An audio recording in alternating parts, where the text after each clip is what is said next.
ಇದನ್ನು ನಮ್ಮ ರಾಜ್ಯ ಲೆಕ್ಕದಲ್ಲಿ ಸೇರಿಸಬೇಕು. ಯಾಕೆಂದ್ರೆ ನಮ್ಮ ಜನರಿಂದ 2026ರವರೆಗೆ ಜಿಎಸ್ಟಿ ಸೆಸ್ ಅನ್ನು ಕೇಂದ್ರ ಸರ್ಕಾರ ಸಂಗ್ರಹಿಸುತ್ತಿದೆ. ಅದರಲ್ಲಿ ನಮಗೆ ಪಾಲು ಕೊಡಿ ಎಂದರೆ ನಿಮಗೆ ಸಾಲ ಕೊಡುತ್ತೇವೆ, ಅದನ್ನು ತೀರಿಸುತ್ತಿದ್ದೇವೆ ಎನ್ನುತ್ತಾರೆ.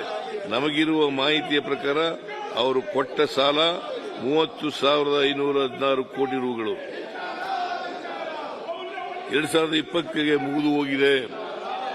ಇನ್ನು ಆಶ್ಚರ್ಯಕರ ವಿಚಾರವೆಂದರೆ ವಿರೋಧ ಪಕ್ಷದವರು 2022-23ರಲ್ಲಿ 44,549 ಕೋಟಿ ರು ಸಾಲ ತೆಗೆದುಕೊಳ್ಳಲಾಗಿತ್ತು ಎನ್ನುತ್ತಾರೆ. ವಾಸ್ತವ ಸ್ಥಿತಿ ಏನೆಂದರೆ ಕೇಂದ್ರ ಸರ್ಕಾರ ಇಲ್ಲಿ ಚುನಾವಣಾ ರಾಜಕೀಯ ಮಾಡಿತು. 2023ರಲ್ಲಿ ಚುನಾವಣೆ ಬರುತ್ತಿರುವುದನ್ನು ಗಮನಿಸಿದ ಕೇಂದ್ರ ಸರ್ಕಾರ ಮಹಾಲೇಖಪಾಲಕರ ಆಡಿಟ್ ಆಗುವುದಕ್ಕೆ ಮೊದಲೇ ಅದುವರೆಗೂ ಬಾಕಿ ಇದ್ದ ಜಿಎಸ್ಟಿ ಪರಿಹಾರವನ್ನು 20,888 ಕೋಟಿ ರೂಗಳನ್ನು ಏಕಕಾಲಕ್ಕೆ ಬಿಡುಗಡೆ ಮಾಡಿದರು. ಅದರಿಂದಾಗಿ ಆ ವರ್ಷ ಸಾಲದ ಪ್ರಮಾಣ ಸ್ವಲ್ಪ ಕಡಿಮೆಯಾಯಿತು. ಅದರ ಹೊರತಾಗಿ ಬೇರೆ ಯಾವ ಕಾರಣಗಳೂ ಇಲ್ಲ. ರಾಜ್ಯವು ಹಣಕಾಸಿನ ಕೊರತೆ ಎದುರಿಸಲು ಮುಖ್ಯ ಕಾರಣ. ವಿರೋಧ ಪಕ್ಷದವರು ರಾಜ್ಯದ ಹಣಕಾಸಿನ ಸ್ಥಿತಿಯ ಬಗ್ಗೆ ಮಾತನಾಡುವಾಗ ಎರಡು ವಿಚಾರಗಳನ್ನು ಪ್ರಸ್ತಾಪಿಸಿದ್ದಾರೆ.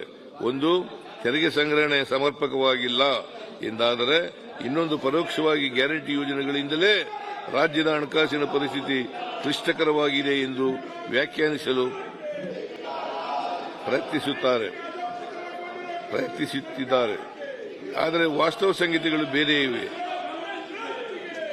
ಒಂದು, ಕೇಂದ್ರ ಸರ್ಕಾರವು ತೆರಿಗೆ ಹಂಚಿಕೆ ಹಾಗೂ ಸಂಪನ್ಮೂಲ ಹಂಚಿಕೆಯಲ್ಲಿ ಮಾಡಿದ ದ್ರೋಹ ಮೊದಲ ಕಾರಣವಾದರೆ, ಎರಡನೇದಾಗಿ ಹಿಂದೆ ಆಡಳಿತ ನಡೆಸಿದ್ದ ಯಡಿಯೂರಪ್ಪ ಮತ್ತು ಬೊಮ್ಮಾಯಿ ನೇತೃತ್ವದ ಸರ್ಕಾರಗಳ ಆರ್ಥಿಕ ಶಿಸ್ತು ಮತ್ತು ಅರಾಜಕತೆ ಆಡಳಿತದಿಂದಾಗಿ ಸಮಸ್ಯೆಗಳು ಉದ್ಭವಿಸಿವೆ.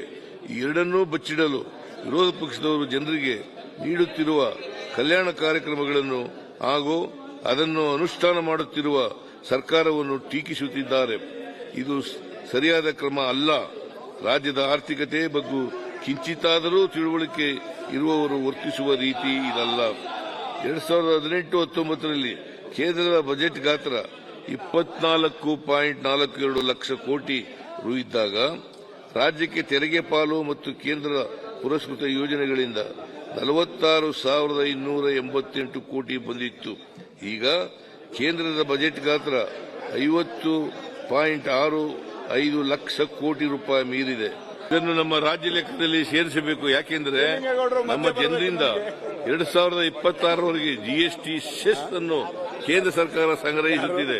ಅದರಲ್ಲಿ ನಮಗೆ ಪಾಲು ಕೊಡಿ ಎಂದರೆ ನಿಮಗೆ ಸಾಲ ಕೊಡುತ್ತೇವೆ, ಅದನ್ನು ತೀರಿಸುತ್ತಿದ್ದೇವೆ ಎನ್ನುತ್ತಾರೆ. ನಮಗಿರುವ ಮಾಹಿತಿಯ ಪ್ರಕಾರ ಅವರು ಕೊಟ್ಟ ಸಾಲ 30,516 ಕೋಟಿ ರೂಗಳು 2020ಗೆ ಮುಗಿದು ಹೋಗಿದೆ.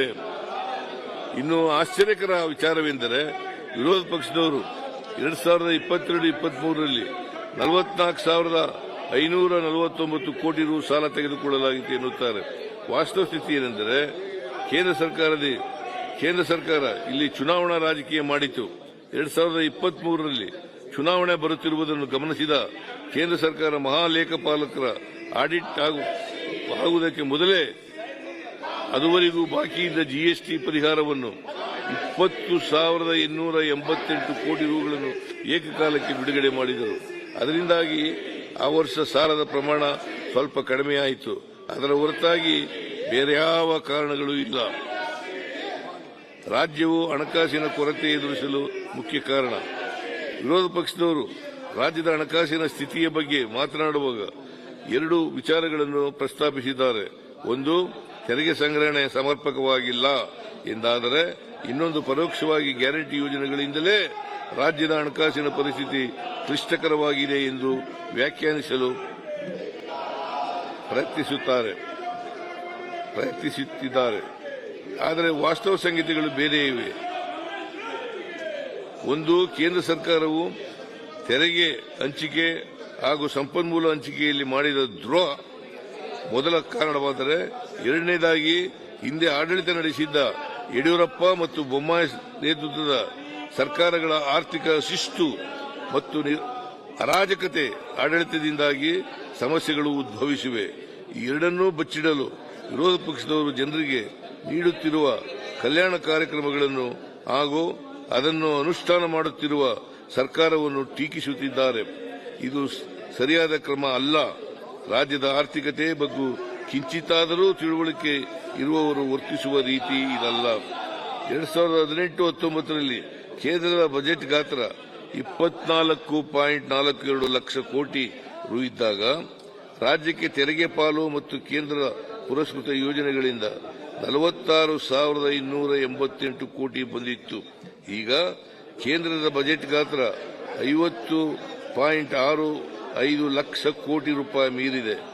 ಹೆಚ್ಚಿನ ವಿಡಿಯೋಗಳಿಗೆ ಪ್ರತಿಧ್ವನಿ ಯೂಟ್ಯೂಬ್ ಚಾನೆಲ್ ಸಬ್ಸ್ಕ್ರೈಬ್ ಮಾಡಿ, ಬೆಲ್ ಐಕಾನ್ ಕ್ಲಿಕ್ ಮಾಡಿ.